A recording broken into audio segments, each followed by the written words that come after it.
सिंदूर में ये एक चीज रखना बेहद शुभ है। साथ ही मैं आपको बताऊंगा कि पीरियड्स में सिंदूर लगाना चाहिए या नहीं, सिंदूर गिरने से आपको क्या संकेत मिलता है और एक ऐसी गलती जो महिला हमेशा मांग में सिंदूर लगाते समय करती है, परंतु इस गलती को आप नजरअंदाज ना करें क्योंकि ये आपके परिवार पर कष्ट ला सकता है, खासकर आपके पति की मृत्यु का कारण भी बन सकता है और आपके पति से बिछड़ाव यानी कि दूरी का कारण भी बन सकता है। तो पूरी जानकारी के लिए इस वीडियो को अंत तक जरूर देखिएगा। नमस्कार दोस्तों, स्वागत है आप सभी का एक बार फिर से। दोस्तों, सच्ची श्रद्धा से कमेंट बॉक्स में जरूर लिख दीजिए हर हर महादेव। सिंदूर महिलाओं के सुहाग का प्रतीक होता है। महिलाएं पूजा पाठ आदि में तो अच्छे से सिंदूर लगा लेती हैं, लेकिन शादी पार्टी आदि में सिंदूर को मात्र एक रस्म मानकर लगाती हैं या कभी कभी छोड़ भी देती हैं। लेकिन आपको बता दें कि एक बार विवाह हो जाने के पश्चात सभी सुहागन महिलाओं को सिंदूर लगाना अनिवार्य होता है। हालांकि बदलते जमाने में कई लोग इसे रूढ़िवादी मानते हैं और आजकल कई लड़कियों को शादी हो जाने के बाद भी बिना सिंदूर के देखा जा सकता है। परंतु आपको जानकर हैरानी होगी कि हिंदू धर्म में बनाई गई इन परंपराओं के केवल धार्मिक महत्व ही नहीं, अपितु इसके संदर्भ में कई वैज्ञानिक महत्व भी बताए गए हैं। धार्मिक मान्यताओं के अनुसार सिंदूर लगाने के भी कई नियम होते हैं जिनका पालन करना अनिवार्य होता है।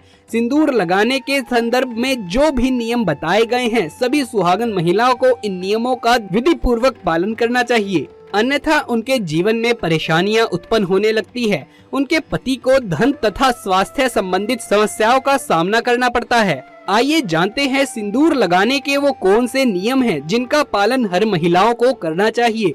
लेकिन उससे पहले आपसे एक छोटी सी रिक्वेस्ट है कि इस वीडियो को लाइक करके हमारे चैनल को सब्सक्राइब कर लें और पास वाले बेल आइकन को भी दबा लें, जिससे अगले वीडियो की नोटिफिकेशन मिल सके आपको सबसे पहले। तो चलिए शुरू करते हैं। दोस्तों, नंबर 1, सिंदूर को कभी भी किसी के सामने नहीं लगाना चाहिए। जब आप सिंदूर को किसी के सामने लगाते हैं तो आपके पति को नजर लग सकती है और आपका प्यार कम हो सकता है। नंबर 2, इसके साथ ही कभी भी महिला को बगैर नहाए मांग में सिंदूर नहीं लगाना चाहिए। सबसे पहले महिला को नहा लेना चाहिए, पूजा पाठ करके उसके बाद ही अपने माथे पर सिंदूर लगाएं।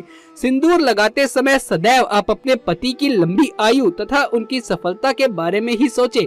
इससे उनका भाग्य और भी अधिक प्रबल एवं शक्तिशाली बनता है। और मांग में सिंदूर लगाते समय माता पार्वती को आप पहले ध्यान में लाएं, क्योंकि अखंड सौभाग्यवती का वरदान माता पार्वती से ही प्राप्त होता है। नंबर 3, शादीशुदा महिलाओं को सदैव सिंदूर अपने पैसे से खरीद कर लगाना चाहिए।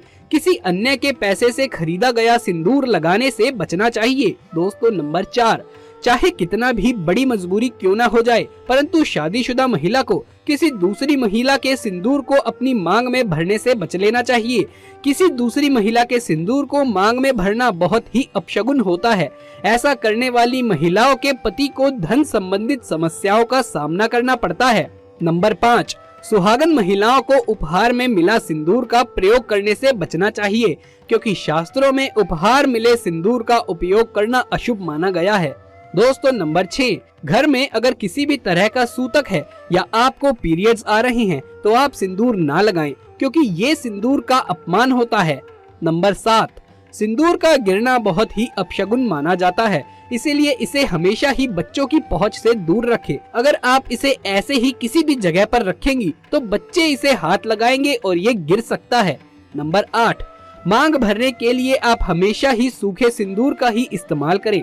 आजकल मार्केट में ट्रेंड के लिए कई तरह के लिक्विड सिंदूर भी उपलब्ध हैं, लेकिन ये लगाने अच्छे नहीं होते हैं। कई महिलाओं को लगता है कि सिंदूर लगाते समय उनके माथे पर कई बार वो गिर जाता है, तो माथे पर और नाक पर सिंदूर गिरना शुभ माना जाता है।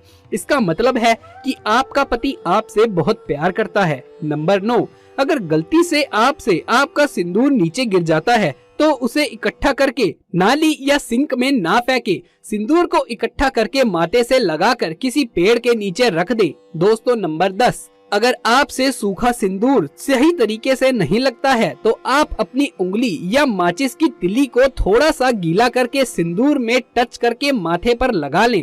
इससे सिंदूर ना ही फैलेगा और ना ही आपके चेहरे पर गिरेगा।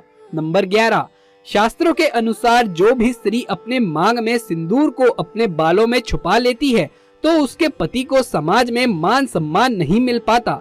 जिस ऊंचाई को वो छूना चाहता है वहाँ तक वो पहुँच नहीं पाता तथा हमेशा असफल रह जाता है। समाज में तथा रिश्तेदारों के बीच में वो कहीं छुपा रह जाता है।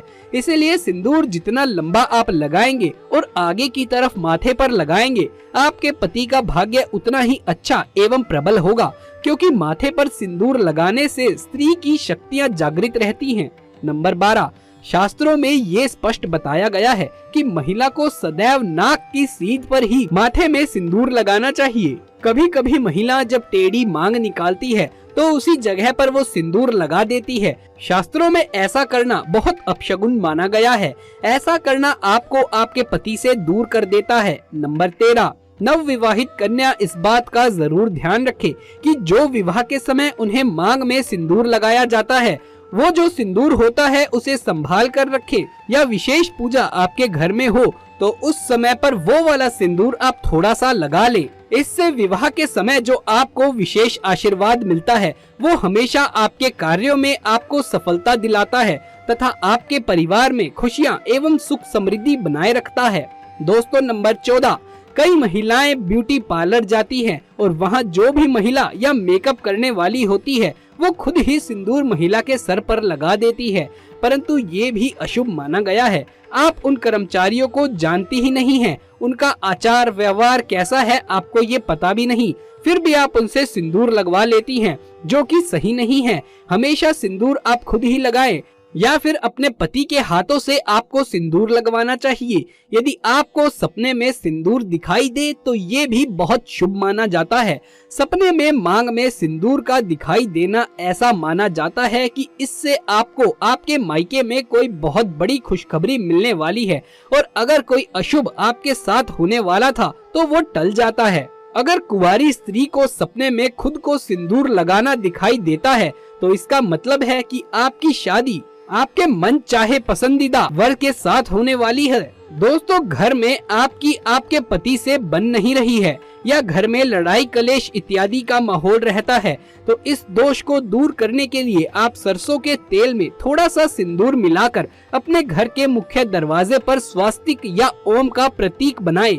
इससे आपके पति का प्यार आपके लिए अधिक बढ़ जाता है और कलेश इत्यादि का माहौल दूर हो जाता है। तो दोस्तों, ये था हमारा आज का वीडियो। अगर ये वीडियो आपको अच्छा लगा हो तो इसे एक लाइक करके अपने दोस्तों और रिश्तेदारों के साथ इसे ज्यादा से ज्यादा शेयर करें। आगे भी ऐसे ही वीडियोस देखते रहने के लिए हमारे चैनल को सब्सक्राइब कर लें। कमेंट बॉक्स में जय माँ लक्ष्मी, हर हर महादेव लिखना बिल्कुल भी ना भूलें। जल्द मुलाकात होगी आपसे किसी अगली वीडियो में। तब तक के लिए आप सभी का धन्यवाद।